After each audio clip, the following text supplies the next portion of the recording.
This is trauma bonding simplified. There's many different types of trauma bond. There's anxious avoidant, narcissist pleaser, so on and so forth, codependency. In simple terms, a trauma bond is where two people are reenacting their childhood trauma in their current relationship. They both came from abusive households where there was some kind of combination of feeling unsafe, feeling neglected, and feeling abandoned. And very often, each of them experienced one of their parents being emotionally explosive and unsafe. The other parent that they had was more withdrawn. And so they go out in life finding partners that match that dynamic that they experience. So for example, this person might find a partner that directly reminds them of their mother. And then this person will find a partner that directly reminds them of their father. This person might learn to cope by suppressing and repressing emotions, also becoming a pleaser, also known as the quiet child.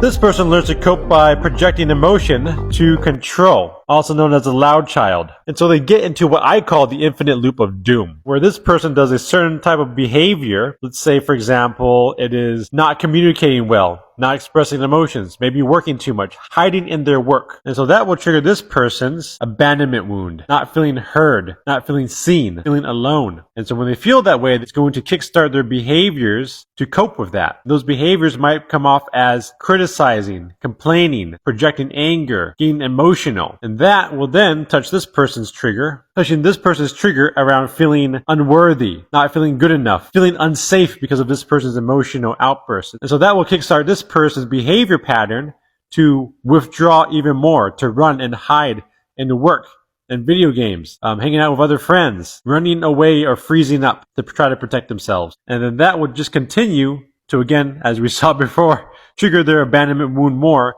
And so it becomes this vicious cycle, like an infinite, like literally like an infinite loop of doom. Until it gets too much, it blows over, and they give each other the silent treatment.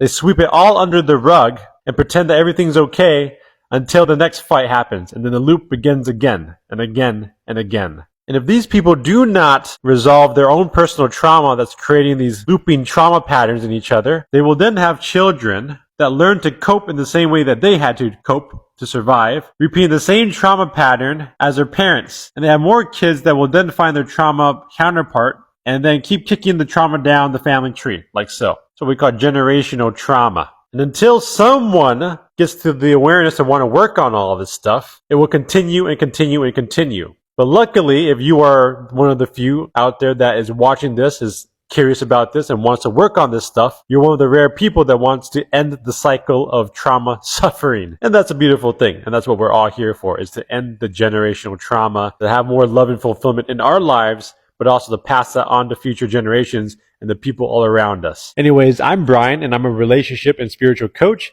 If you want to work with me directly, visit my profile and join my email waitlist, or just DM me directly. And make sure to follow me for more content.